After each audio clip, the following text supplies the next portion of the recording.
오늘 저는 요한복음 3장 16절의 말씀으로 복음의 진수라는 제목으로 여러분과 함께 은혜 나누기 원합니다. 전 세계 인구의 반 이상이 사용하고 있는 애플폰, 여러분 사용하시는 폰 중에서 반 이상은 애플폰이라고 생각이 듭니다. 그 애플폰의 창시자 스티브 잡스는 이런 말을 하였습니다. 자신이 청년 때 친구의 소개로 스티브 워즈니악이라는 사람을 소개받았습니다. 그래서 어느 날 그 워즈니악의 친구네 집에 갔는데 그 워즈니악이 그 차고에서 뭘 이렇게 막 하고 있는 거였습니다. 그래서 그 차고에서 그 스티브 워즈니악이라는 친구를 처음 만났는데 그 친구가 뭘 하고 있었냐? 전자회로를 이렇게 막 납땜하면서 만들고 있었다는 겁니다. 당시까지만 해도 그 회로는, 전자회로는 이 스티브 워즈니악이라는 그 학생한테 그냥 장난감에 불과했습니다. 이 사람이 그냥 납땜질하면서 그냥 뭐 이렇게 계산할 수 있는 뭐 그런 기계를 만든 거였는데 그 기계를 스티브 잡스가 딱 보는 순간 스티브 잡스는 그거를 팔 생각을 했다는 겁니다. 아, 이거 돈 되겠다. 그런 생각을 했다는 겁니다. 그래서 그 스티브 워즈니악이라는 사람이니까 스티브 잡스가 다 만나서 이루어낸 게 애플의 시초다라는 거를 스티브 잡스가 그 인터뷰에서 직접 얘기합니다. 그러면서 스티브 잡스가 뭐라 그랬냐?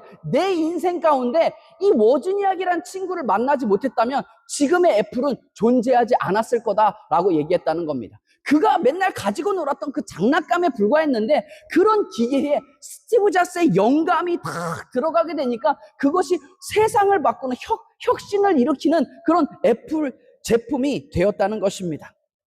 여러분, 이처럼 우리의 삶 가운데 누구를 만나느냐가 굉장히 중요하다는 것입니다. 왜냐하면 우리가 누구를 만나느냐에 따라서 우리의 삶이 달라진다는 것입니다. 인간과 인간의 만남이 그냥 지나가는 피상적인 만남이 아니라 그 만남을 통하여서 상호 간의 삶에 크고 작은 변화를 가져오게 된다는 것입니다. 인간은 만남을 통해서 영향력을 서로 주고받는다는 것입니다. 그런데 이런 인간의 삶 속에는 몇 번의 운명적인 만남을 체험하게 됩니다. 첫 번째 만남이 바로 부모님과의 만남입니다. 부모님과의 만남을 통해서 우리는 생명을 얻고 부모님의 슬하에서 자라는 동안 우리의 인격이 형성되게 됩니다. 두 번째는 스승과의 만남입니다. 우리 모든 사람은 부모님 외에도 우리 삶에 지대한 영향을 끼치게 되는 스승을 만나게 된다는 것입니다. 모든 사람이 적어도 한 명 이상의 스승이 있다는 것입니다. 그 스승과의 만남을 통해 많은 학문과 기술을 배우게 될 뿐만 아니라 또 다른 인격의 큰 성장과 발전을 이루게 된다는 것입니다. 세 번째의 만남은 배우자와의 만남입니다. 집신도 다 짝이 있다고 우리 교회 싱글 청년 여러분 너무 걱정하지 마십시오. 여러분도 다 짝이 있습니다. 아멘? 아멘 소리가 아멘? 근데 살짝 문제가 있다면 간혹 내가 집신인지 구두인지 뭐 슬리퍼인지 잘 모르는 분들도 있긴 있지만 어쨌든 그래도 다 짝이 있습니다. 다 짝이 있어. 특히 근데 우리 자매님들 자매님들 보통 얘기 들어보면은 그냥 막 키 크고 잘생기고 공부도 잘하고 막 능력 있는 막 그런 백마탄 왕장님을 막 기다리고 있다 그런 생각이 딱 드는데 그런 사람 없습니다. 그런 사람 없습니다. 지금 제가 이렇게 강단에서 말하면 아니 목사님이 너무 비관적으로 얘기하는 거 아니냐라고 하시는 분들이 있을 수 있는데 제가 팩트를 얘기해드리겠습니다.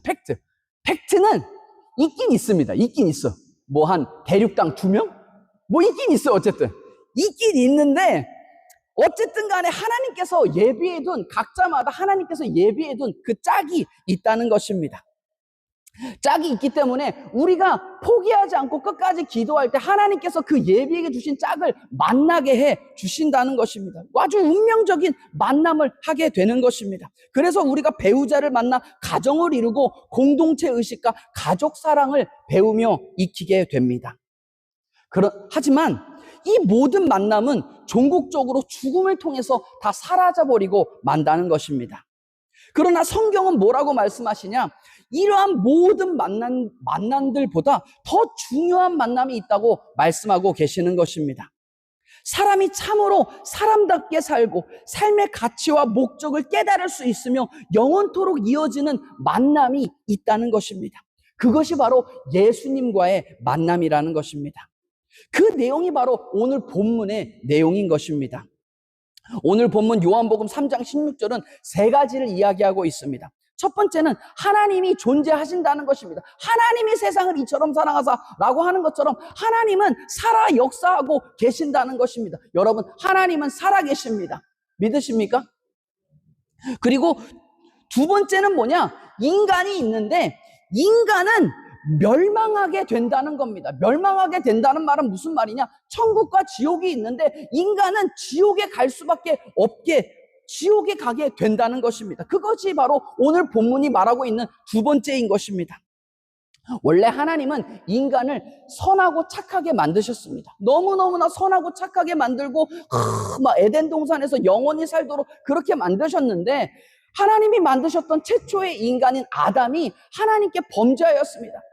하나님 것을 손대고 자기가 하나님이 되려고 그런 교만한 죄를 범하고 하나님의 그 말씀을 불순종하는 그 죄를 지었다는 것입니다. 그 죄로 말미암아 죄가 인간의 삶 속에 들어오게 됩니다.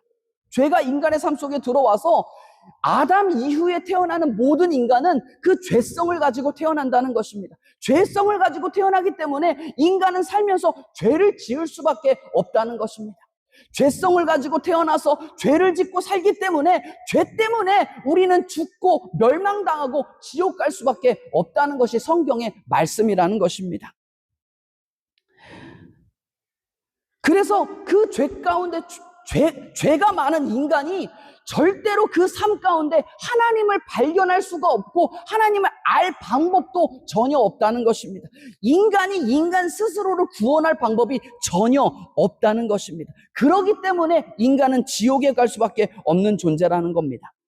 그런 인간들을 하나님께서 불쌍히 여기셔서 독생자 아들 예수 그리스도를 우리에게 보내주셨다는 것입니다.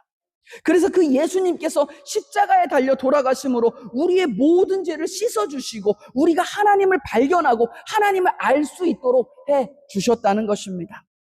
그래서 세 번째가 무엇이냐? 누구든지 그 예수님을 믿기만 하면 멸망받지 않고, 다른 말로 지옥 가지 않고 구원받고 천국 가게 된다라는 것이 오늘 본문의 말씀이라는 것입니다. 그래서 이 예수님을 만나는 것이 우리의 인생 가운데, 그리고 우리의 영원한 생명 가운데 가장 중요한 만남이다라고 성경은 기록하고 있는 것입니다.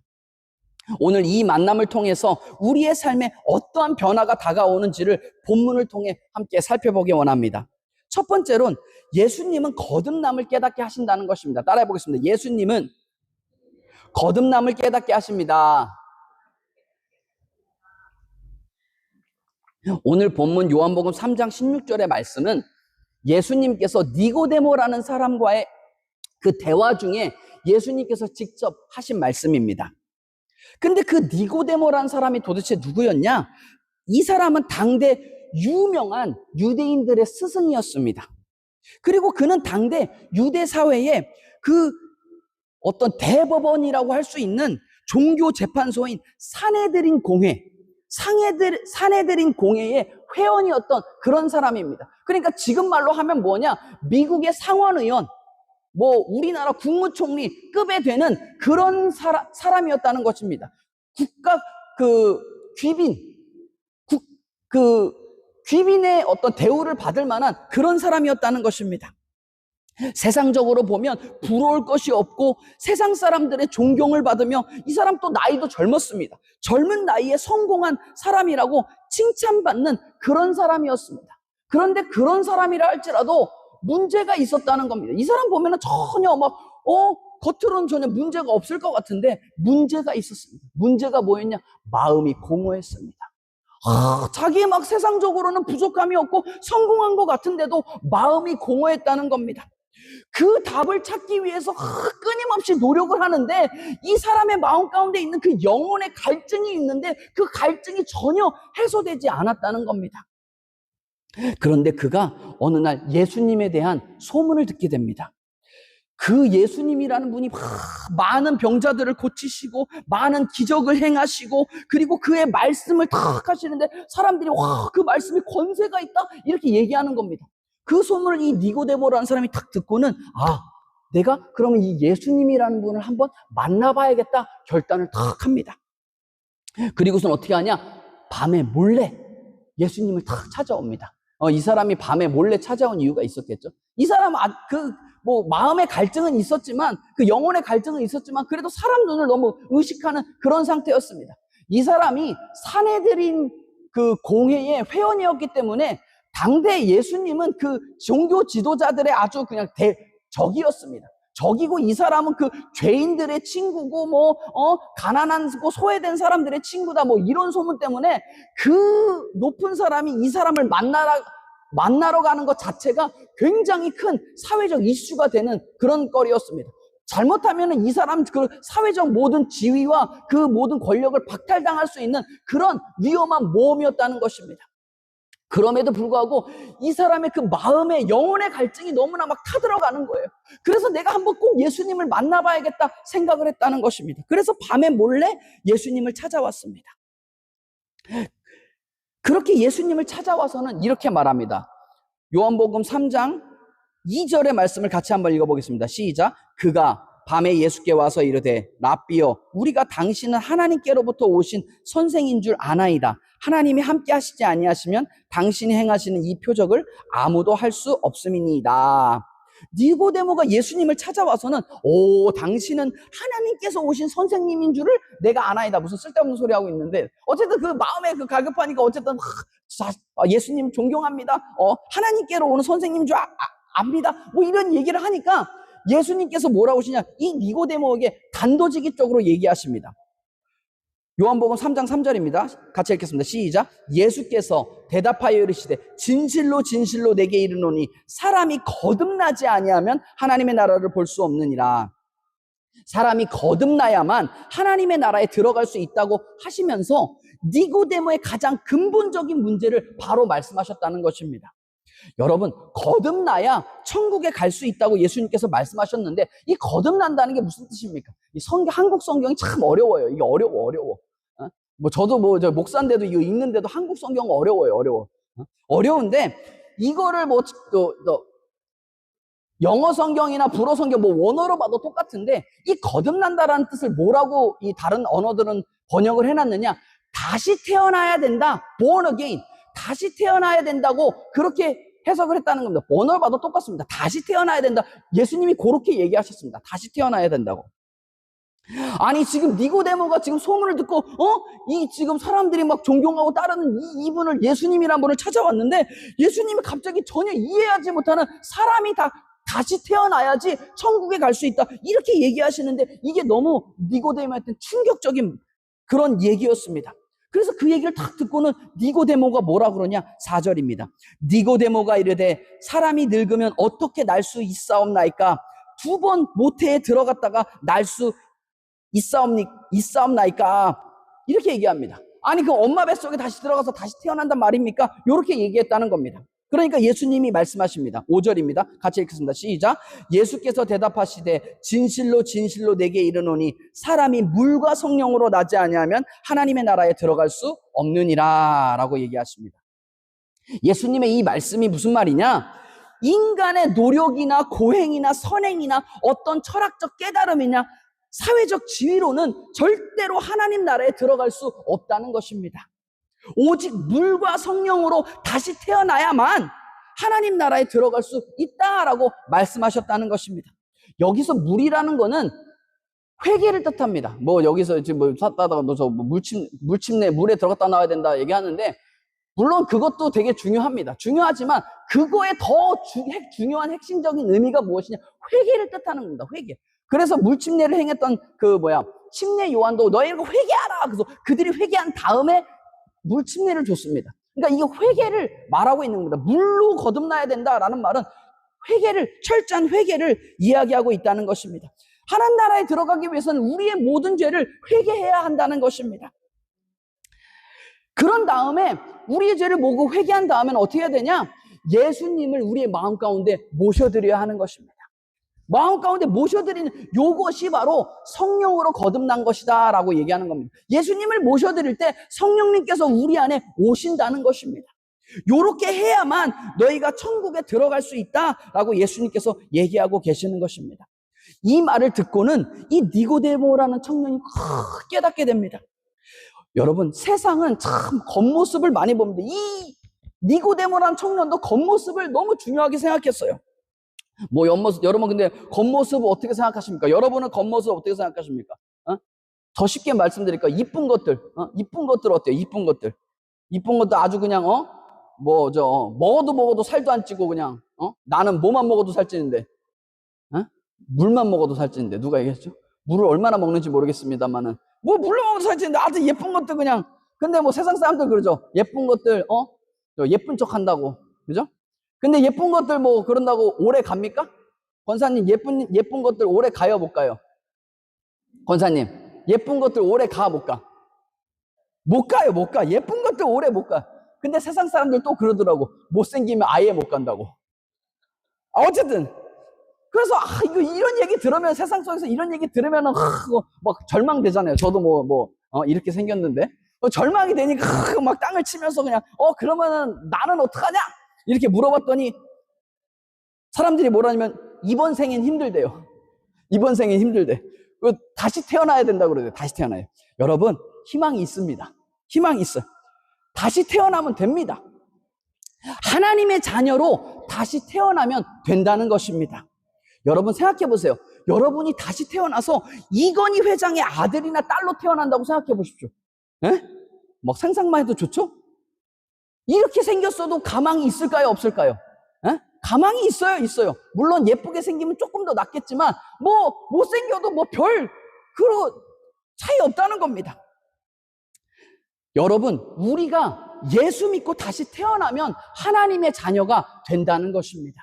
다시 태어날 수 있다는 것입니다. 니고데모도 세상적으로는 성공하고 남부러운 인생을 살았지만 그의 마음은 항상 공허했다는 것입니다. 인생이 헛헛했습니다. 그런 그에게 예수님께서 뭐라고 하시냐? 너 그렇게 인생 살면 가망 없어. 너 물과 성령으로 다시 태어나야 돼 라고 했다는 것입니다. 그 이야기를 듣고는 니고데모가 팍 깨닫게 됩니다. 겉모습에 대한 게 아니구나. 여러분, 세상 사람들 다 겉모습을 중요하게 생각한다. 이 니고데모도 항상 왜 그렇게 인생이 헛헛했냐? 겉모습, 거칠애를 굉장히 중요하게 생각했다는 것입니다. 이게 겉모습에 대한 문제가 아니구나. 이것이 행위에 대한 문제가 아니구나라는 것을 깨닫게 되었다는 것입니다. 그리고 뭘 깨닫냐? 이것이 믿음에 관한 문제구나. 이것이 영혼에 대한 문제구나 라는 것을 깨닫게 되었다는 것입니다.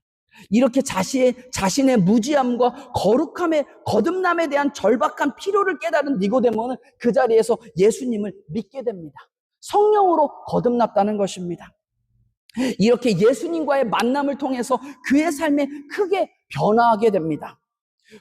그 사람이 직업은 아직 사내들인 공회의 그 회원으로 계속 있고 어떤 유대인들의 선생으로 계속 있었지만, 물론 겉모습이나 직업은 똑같았지만 그 사람의 마음의 속사람은 예수님의 제자로 변화되었다는 것입니다.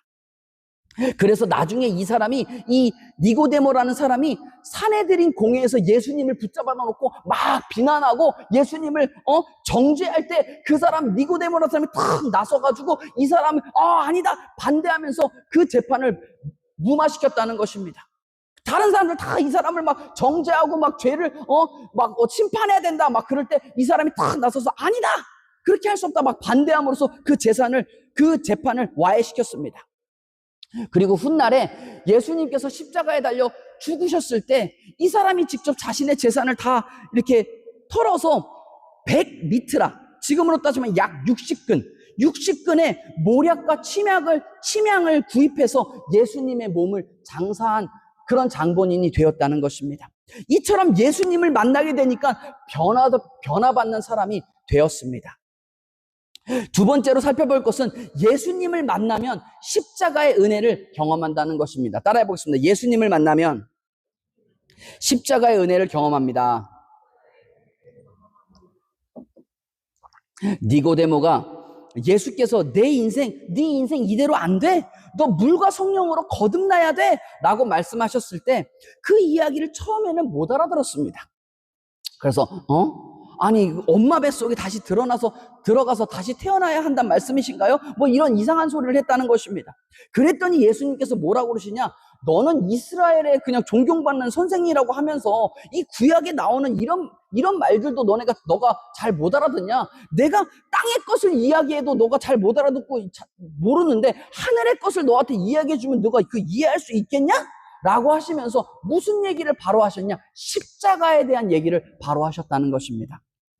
요한복음 3장 14절 15절입니다. 같이 읽겠습니다. 시작. 모세가 뱀을 든 것 같이 인자도 들려야 하리니 이는 그를 믿는 자마다 영생을 얻게 하려 하심이라. 여러분, 성경은 신약과 구약으로 나뉘는데 오늘 그래서 제가 약을 드린다 그랬지 않습니까? 약. 신약, 구약. 약을 두 개나 드립니다. 만병통치약입니다. 만병통치약. 근데 그 구약에 보면은 이런 이야기가 있습니다. 이스라엘 백성들이 이집트에서 400년간 종살이 하지 않습니까? 그래가지고 막 그 뭐 피라미드도 다 지었다 뭐 이런 역사적인 기록도 많이 남아있는데, 그런데 이 이스라엘 백성들이 그냥 막 그 고역을 하고 너무 그 노예로서 고생을 하니까 너무 하나님이 이 백성을 불쌍히 여기신 거예요. 그래서 어떻게 하시냐? 모세라는 사람을 보내서 그들을 그 이집트에서 구원해 내십니다. 구원해 내셔서 이들을 하나님이 약속한 비옥한 땅, 가나안 땅으로 너네를 인도해 주겠다 그래가지고 감사합니다 그래서 따라가는데, 이들이 그 땅을 가는 동안 광야에서 그냥 막 불평불만을 쏟아내는 겁니다. 여러분, 이들이 이집트를 다 나오는 데까지 있어서 막 홍해가 갈라지고 막 10가지 재앙을 다 보면서 그 엄청난 기적들을 체험해서 이들이 그 놀라운 기적들을 체험하고 이제 막 이집트를 빠져나왔는데 3일도 안 돼서 그들이 막 불평불만을 하기 시작했다는 겁니다. 3일도 안 돼서. 뭐라고 그러냐? 우리를 그냥 이집트에 가만 놔두지 여기까지 광야까지 끌고 와가지고는 우리를 뭐 배고파 죽게 하고 목말라 죽게 하고 여기 뜨거운 햇빛에 타 죽게 하냐? 막 이런 불평불만을 계속합니다. 끊임없이 그렇게 불평불만을 하니까 그 광야에서 뱀들이 쫙 나타나가지고 그 이스라엘 백성들 다 물어버립니다. 물어버리니까 어떻게 해요? 막 온몸에 독이 퍼지는 거예요. 그래서 막 온몸에 독이 퍼지니까 이 이스라엘 백성들 야가가지고 바로 태세 전환. 하나님 잘못했습니다. 모세 제발 우리 좀 위해서 기도 좀 해줘가지고 우리 좀 살려줘라. 막 이렇게 얘기하는 겁니다. 그래서 모세가 기도를 하죠. 하나님 어떻게 합니까? 했더니 하나님이 또 그 백성들을 불쌍히 여기셔서 뭐라고 그러시냐? 모세야, 네가 좀 만들기 좀 해라. 만들기. 그래서 이렇게 구리로 뱀을 만들어가지고 그걸 장대에 베베베베 꽈가지고 이렇게 장대 높이 들어라. 그런 다음에 이스라엘 백성한테 말해라. 자, 다 나와서 이거를 쳐다보면은 너네 독이 사라질 거다. 이렇게 얘기하라고 그럽니다. 모세가 굉장히 순종적인 주님의 종이었기 때문에 그 말씀 다 순종해서 이 구리로 놋뱀, 성경엔 놋뱀이라고 얘기하는데 구리뱀을 얘기하는 겁니다. 그 놋뱀을 만들어가지고 장대에 베베베베 꽈가지고 높이 든 다음에 야, 하나님이 너네 다 와서 이거 쳐다보래! 라고 얘기합니다. 그런데 그 말을 믿고 텐트에서 그 더운 날씨에 텐트에서 막 독이 퍼지는 그 몸을 부주잡고 나와가지고 그거를 쳐다본 사람이 있었습니다. 그것을 쳐다본 사람들은 그 독이 다 사라져서 낫게 되었습니다. 그런데 그 와중에도 그 말을 믿지 못하는 사람들이 있었다는 것입니다. 아니, 네가 그 장난감 만든 게 한 거 그거를 우리가 왜 쳐다보냐고. 우리한테 무슨 약을 주든지 해야지. 이게 무슨 그거 쳐다본다고 우리가 낫냐고 막 그러면서 끝까지 쳐다보지 않은 사람들이 있었는데 그 사람들은 다 독이 퍼져서 죽게 되었다는 것입니다. 오늘 본문에 보면 예수님께서 요 이야기를 하고 계시는 겁니다. 모세가 그 놋뱀을 장대 높이 든 것 같이 인자도 나무에 달려 장대 높이 들려야 한다라고 얘기하고 계신다는 것입니다.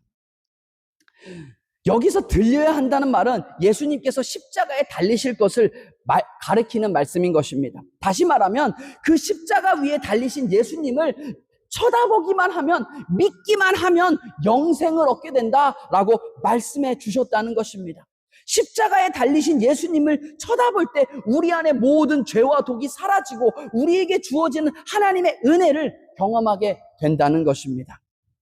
여러분, 이 십자가의 은혜가 무엇이냐? 첫째로는 광야에서 이스라엘 백성들이 뱀에 물렸을 때 온몸에 독이 퍼집니다. 그러나 장대 높인 그 놋뱀을 쳐다봤을 때 그들의 독이 다 사라졌다고 기록한다는 것입니다. 우리의 삶의 그 독이 무엇이냐? 바로 죄를 의미하고 있는 것입니다. 죄. 우리가 태어나서 죄를 짓고 살고 죄 때문에 멸망하게 되는데, 우리가 십자가에 달린 예수님을 쳐다보게 되면, 그 예수님을 믿기만 하면 우리의 죄가 씻겨져 나간다는 것입니다. 에베소서 1장 7절입니다. 같이 읽겠습니다. 시작. 우리는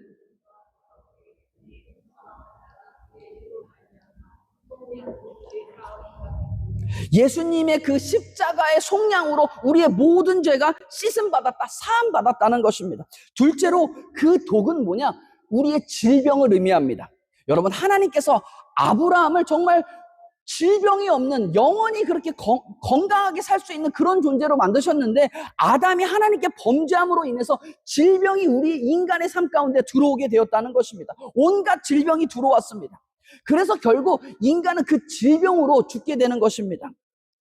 이스라엘 백성이 뱀에 물려서 그 독으로 죽게 되는 것처럼 우리가 질병으로 인해 죽게 된다는 것입니다. 그러나 예수님의 그 십자가의 은혜로 말미암아 누구든지 예수님을 믿는 자에게 모든 질병을 고쳐주셨다, 성경은 말씀하고 계시는 것입니다. 이사야 53장 5절입니다. 같이 읽겠습니다. 시작. 그가 찔림은 우리의 허물 때문이요 그가 상함은 우리의 죄악 때문이라. 그가 징계를 받음으로 우리는 평화를 누리고 그가 채찍에 맞음으로 우리는 나음을 받았도다.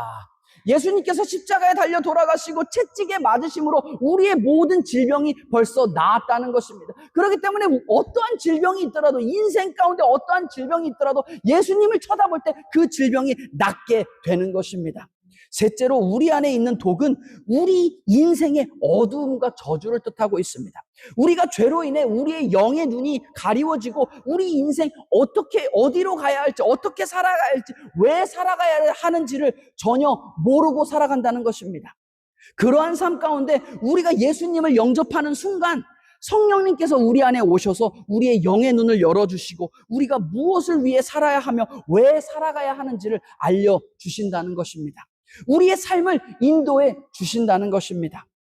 넷째로 우리의 삶은 아담이 범죄한 이후로 환경도 저주를 받게 됩니다. 창세기 3장 17절입니다.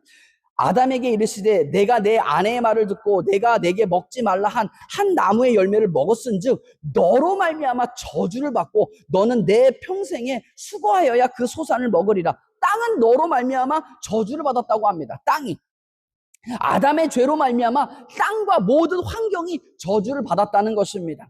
그래서 원래는 땅은 그냥 인간이 아무것도 하지 않아도 저절로 무럭무럭 자라나가지고 그 열매를 그냥 인간이 수고하지 않고도 이렇게 막 맛있게 따먹을 수 있었는데, 땅이 저주를 받고 환경이 저주를 받아가지고는 땅과 환경은 우리가 아무것도 안 하고 가만히 내버려 두면 그 가시덤불과 엉겅퀴를 낸다는 겁니다. 그래서 그 인간이 막 땀을 흘려서 수고하여야만 그 땅이 열매를 맺게 된다는 것입니다. 이것이 바로 땅의 저주, 환경의 저주인 것입니다.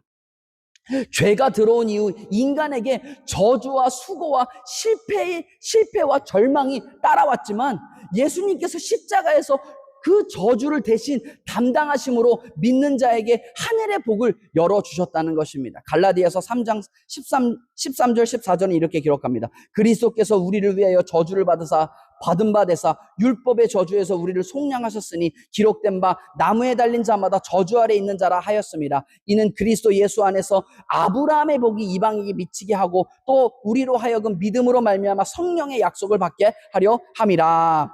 고린도후서 8장 9절은 또 이렇게 기록합니다. 같이 읽겠습니다. 시작. 우리 주 예수 그리스도의 은혜를 너희가 알거니와 부요하신 이로써 너희를 위하여 가난하게 되심은 그의 가난함으로 말미암아 너희를 부요하게 하려 하심이라 라고 기록합니다. 예수님께서 모든 저주를 대신 짊어지심으로 우리가 그로 말미암아 우리가 정말 하늘의 복을 받고 아브라함의 복을 받고 하나님께서 그 왕의 왕 대신 하나님께서 가난하게 되심은 그의 가난함으로 말미암아 우리를 부요케 하심이다 라고 성경은 말씀하신다는 것입니다. 마지막으로 우리가 죄로 인해 멸망받고 지옥에 갈 수밖에 없는 그런 존재들이지만 우리가 예수 믿고 천국의 소망을 가지고 살 수 있도록 해 주셨다는 것입니다. 여러분, 예수님 한번 믿어보십시오. 그냥 뭐 어줍잖게 믿는 게 아니라 정말로 예수님 한번 믿어보시기 바랍니다. 그러면 우리의 삶이 잘 된다는 것입니다. 우리의 삶이 형통하게 된다는 것입니다. 우리의 모든 인생 가운데 질병이 고침 받는다는 것입니다. 우리의 모든 죄가 사하여집니다. 우리가 천국의 소망을 가지고 기쁘게 살아갈 수 있다는 것입니다. 아내를 암으로 먼저 세상을 떠나보내고 어린 아들을 홀로 키우는 한 아버지가 있었습니다. 어느 날 근데 그 아버지가 출장을 가게 되었는데 8살 난 아들이 걱정돼서 막 일도 손에 잡히지 않아서 막 일을 막 엄청 빨리 끝내고, 그리고 전화도 시시때때로 아들에게 하게 되었습니다. 1박 2일의 출장이 끝나는 날 아주 저녁 늦게 집에 오게 되었습니다. 그리고 침대에 털썩 주저앉게 되었는데 침대가 뭔가 이상했습니다. 뭔가 축축해서 침대 이불을 들춰보니 그 안에 컵라면 국물이 터져서 침대와 이불이 엉망이 되었다는 것입니다. 아버지는 갑자기 화가 치밀어 올라서 자고 있던 아이를 깨워서 막 매질을 하기 시작했습니다. 그러면서 아이를 혼내기 시작합니다. 너 아빠 침대에서 라면 갖고 장난치면 어떡해? 이 빨래, 이 침대하고 이 이불 빨래는 누가 하라고 이렇게 장난쳐놨어? 라고 하면서 아이를 막 혼내기 시작했다는 것입니다. 그러니까 아이는 막 울면서 이렇게 말했다고 합니다. 그게 아니라 아빠가 오늘 온다고 해서 아빠랑 같이 라면 먹으려고 컵라면 2개를 끓여 놓았는데 아빠가 늦게 오시니까 제 거는 먼저 먹고 아빠 거 식지 말라고 그 이불 속에 넣어둔 거란 말이에요 라고 얘기했다는 것입니다. 이 말을 듣는 순간 그 아버지가 너무 충격받아서 화장실로 뛰어가 수돗물을 틀어놓고 엉엉 울었다고 합니다. 그리고 마음을 추스리고 나와서는 아들을 불러놓고 쏟아진 라면을 주워 담아서 그거를 먹기 시작했답니다. 그 띵띵 부른 라면, 그 이불에 쏟아진 그 라면, 주워 담은 라면, 그거 어땠겠습니까? 그런데 그분이 얘기하시는 건 그 라면이 세상에서 가장 맛있는 라면이었다고 합니다. 여러분, 이렇게 많은 사람들이 십자가를 오해한다는 것입니다. 하나님의 사랑을 오해합니다. 기독교인들은 맨날 기독교밖에 모르고 기독교밖에 구원이 없다고 그렇게 독선적이라고 비난을 한다는 것입니다. 그러나 여러분, 정말로 예수님 외에는 구원이 없다는 것입니다. 그리고 예수님께서 십자가에서 베풀어 주신 그 은혜는 우리의 시간을 뺏는 것도 아니고 우리의 헌신을 강요하는 것도 아니라는 것입니다. 정말로 우리가 경험한 그 하나님의 그 십자가의 은혜가 너무나 놀랍고 감사해서 그 은혜를 함께 나누려고 전하려고 하는 것입니다. 여러분, 이러한 점에서 기독교는 종교가 아닙니다. 종교는 보통 사람의 노력과 규칙, 종교의식, 착한 행실과 선행을 통해서 신을 발견할 수 있고 그 신에게 다가가려는 시도와 체계를 말하고 있습니다. 그래서 세상의 모든 종교는 어떤 선행을 많이 하고 종교의식이나 그런 걸 통해서 신을 만날 수 있고 또한 인간의 죄를 씻을 수 있다고 믿는다는 것입니다. 그렇기 때문에 엄청 고행을 합니다. 막 무릎으로 계단을 1000개 올라가고 엄청나게 수련을 하고 선행을 베푼다는 것입니다. 근데 여러분, 그런다고 죄가 씻겨지지 않는다는 것입니다. 그런다고 하나님을 발견할 수 있는 것이 아니라는 것입니다. 그러나 기독교 신앙은 무엇이냐? 살아계신 하나님, 그 하나님을 인격적으로 만나는 체험 신앙인 것입니다. 기독교 아무것도 아닙니다. 그 살아계신 하나님을 만나는 것, 이게 기독교의 전부라는 것입니다. 인간의 육신을 입고 오신 그 예수님을 만나야 하는 것입니다. 그 하나님이 그저 하늘에서 팔짱 끼고 그래 너네 어떻게 사나 보자 하는 그런 정말 수동적인 하나님이 아닌 우리를 너무너무 사랑하셔서 우리의 삶 가운데 우리의 삶을 정말 가까이 인도해 주시고 가장 좋은 것 주시고 가장 좋은 길로 인도해 주시는 그 하나님의 선하심을 맛보아 아는 것, 이것이 바로 기독교 신앙의 기본이라는 것입니다. 그리고 그 하나님을 경험하는 길은 오직 예수 그리스도밖에 없다는 것입니다. 그 예수님을 만나서 믿기만 하면 우리가 하나님께서 베풀어 주시는 그 모든 십자가의 은혜를 경험하게 되는 것입니다. 그 만남을 통해 우리의 인생이 바뀌고 우리가 거듭남으로 새 생명과 영생의 삶, 복된 삶을 살아가시는 저와 여러분 되시기를 주님의 이름으로 축원드립니다.